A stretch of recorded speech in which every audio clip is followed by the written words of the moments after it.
కేటీఆర్ గద్వాల సభలో మాట్లాడుతున్న తీరు చూస్తే కనీసం వాళ్ళకు సిగ్గనిపించలేని పరిస్థితి.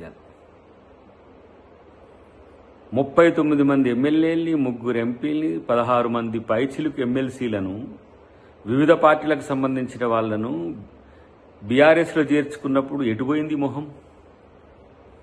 మాట్లాడితే దమ్ముంటే రాజీనామా చేయించు, మగతనం ఉంటే రాజీనామా చేయించు అంటున్న కేటీఆర్, మరి ఆ రోజు మీకు మగతనం దమ్ము లేకుండానా ఇంతమంది జాయిన్ చేసుకున్న రోజు?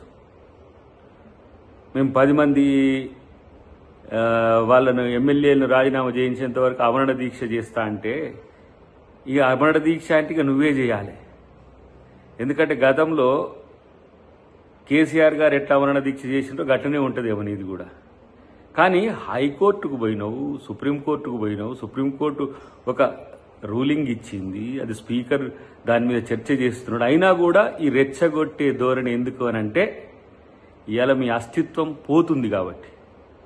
తెలంగాణలో కనుమరుగవుతున్న బీఆర్ఎస్ పార్టీకి నేను నాయకుడిని అనుకుంటే అది నీ భ్రమ. కానీ ఇలా తెలంగాణలో మీ పార్టీ పరిస్థితి ఎంత ఘోరంగా ఉందో కనీసం తెలుసుకోరు.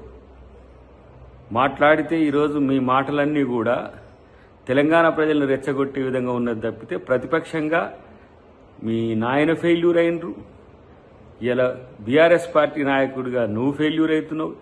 ఇంకొక వైపు హరీష్ రావు పార్టీ నుంచి వెళ్ళగొట్టిన తర్వాత కవిత చేసిన ప్రశ్నల మీకు దగ్గర సమాధానమే లేదు. కానీ తొడగొట్టి మగతనం గురించి మాట్లాడితే, ఇలా మగాడు కాబట్టి రేవంత్ రెడ్డి గారు ఇలా మిమ్మల్ని ఓడగొట్టి ఫామ్ హౌస్లో ఒకరిని, బజార్లలో ఒకరిని, ఇలా పార్టీలే లేకుండా మీకు మీరే దిక్కు లేని వాళ్ళైన పరిస్థితి మీకు ఆలోచించుకుంటే మంచిది.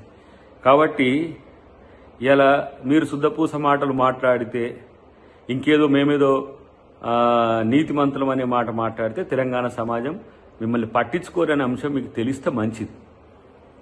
అన్నిటికంటే ముఖ్యంగా తెలంగాణ సమాజాన్ని, తెలంగాణను వంచిన మిమ్మల్ని ప్రజలు ఎప్పుడూ సహించరనే విషయం గుర్తుంచుకుంటే మరీ మంచిదని చెప్పి తెలియజేస్తుంది.